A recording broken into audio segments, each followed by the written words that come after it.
twatonganije iyi nama kubera tumaze igihe kitari gito tuzunguruka turaba ingene uburimyi bwifashe mu gihugu, twumvikane kuri vision ingene dushobora kuyishira mu ngiro, cyane cyane ko muzi yuko ibisata nshimikiro muri vision uburimyi n'ubworozi nibwo buza imbere ya vyose, nibwo buza imbere.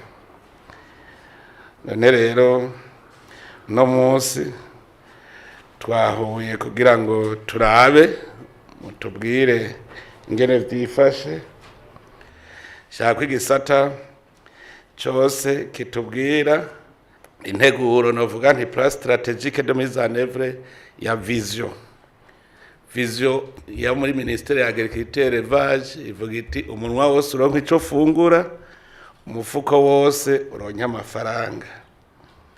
Ico nshaka kumenya mugejeje hehe mu gushira mu ngiro uwo mugambi. Service statistique ndabwiye nk'ubu turi kuri chaque bouche doit avoir à manger. Umunwa wose uri mu Burundi uzofungura suffisamment, nuko tuzoba twimbura umuceri nganuku, amasaka nganuku, ibirayi nganuku, imyumbati nganuku, ibikorwa vyose izi defi zose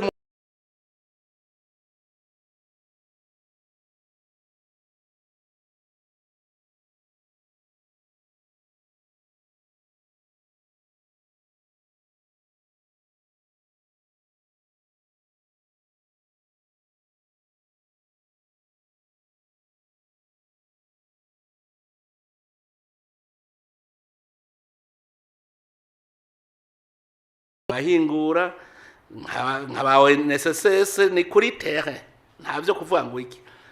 Abantu bo kuri terrain ni mugaburane, abo muri élevage, abo muri iki hagenda equipe mpetsi mu province, ku buryo BPI muri province ibizi kwifisa abandi ba technicien bariko barakorana baca babishira hamwe muri Etat Major General muri ministère, baraba bati ntari plan d'action intari plan d'action.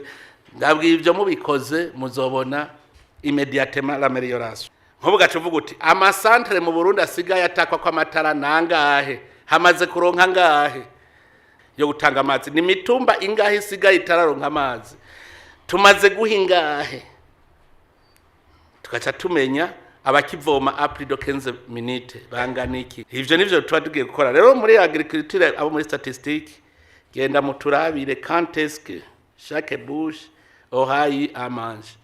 Ku cifuzo canje nashaka yuko 2030 abantu bose bafungura neza. Ico rero nifuza nuko mwiha programme. Cyo shaka kumwe wese yicara muri service yiwe afate vision. Vision ni objectif.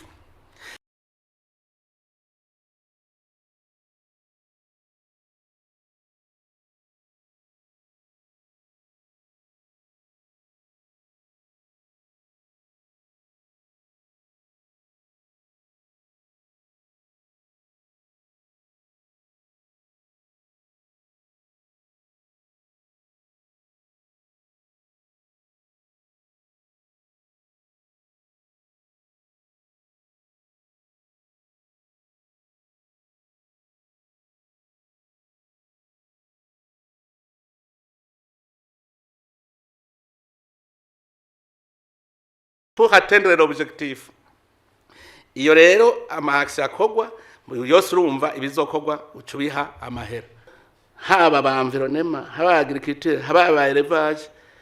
D'abord tubanze twumve ko ni havemwe abahetsi aba ani Etat Major Logistique.